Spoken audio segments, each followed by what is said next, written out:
warahmatullahi wabarakatuh.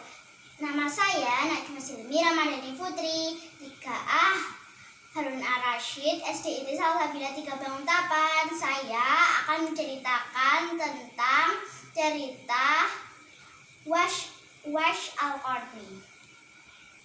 Uwais Al-Qarni adalah seorang pemuda yang fakir, yatim, dan hanya mempunyai ibu yang sudah tua dan lumpuh. Dia adalah orang yang hidup di zaman Rasulullah SAW. Dia ingin sekali bertemu dengan Rasulullah. Dia pun pergi ke sana, tapi ibunya berpesan bahwa dia harus pulang cepat karena sedang sakit-sakitan.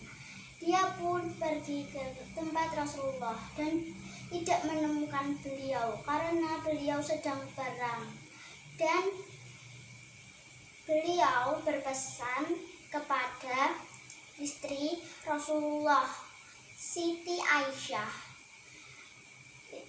untuk menitipkan salam kepada Rasulullah SAW.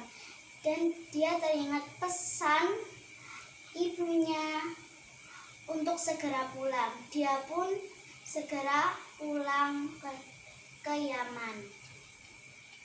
Akhirnya Uwais Al-Qarni sampai di Yaman tepat waktu karena begitu taatnya pada ibunya.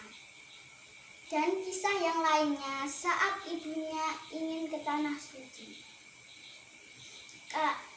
Karena Uwais Al-Qarni tidak mempunyai unta dan tidak bisa membelinya karena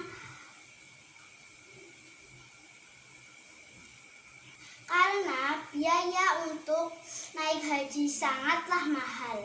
Akhirnya Uwais Al-Qarni terus berpikir agar ibunya bisa naik haji.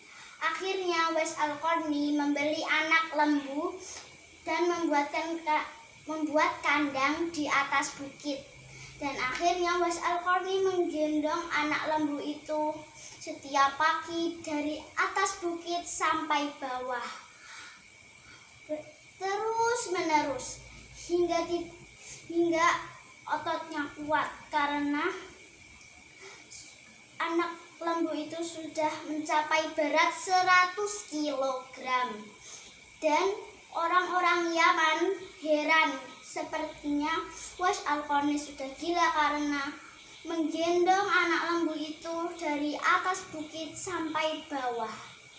Dan akhirnya Uwais Al-Qarni bisa menggendong ibunya sampai ke haji.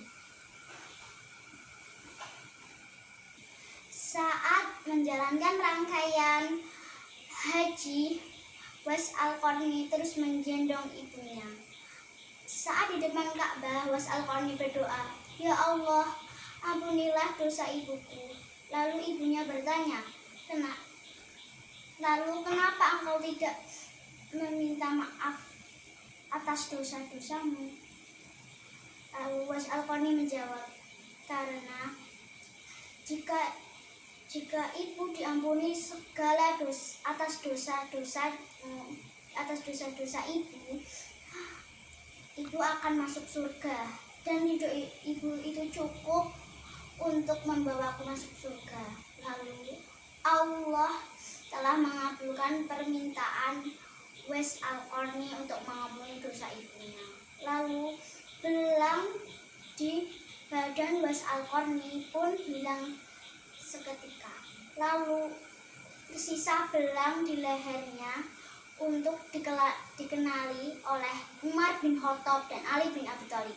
Akhirnya Umar bin Khattab dan Ali bin Abi Thalib menemukan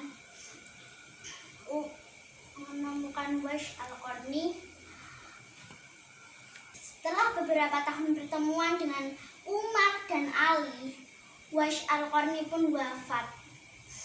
Dan akhirnya banyak orang berebut memandikan sampai menguburkan Uwais Al-Qarni.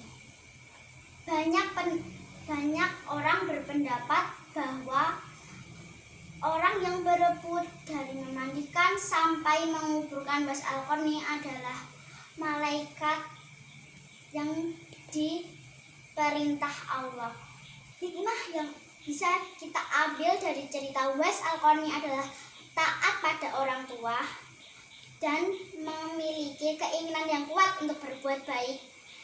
Dan yang ketiga adalah hanya Allah yang tahu amal ibadah kita agar kita terkenal di langit namun tidak terkenal di bumi.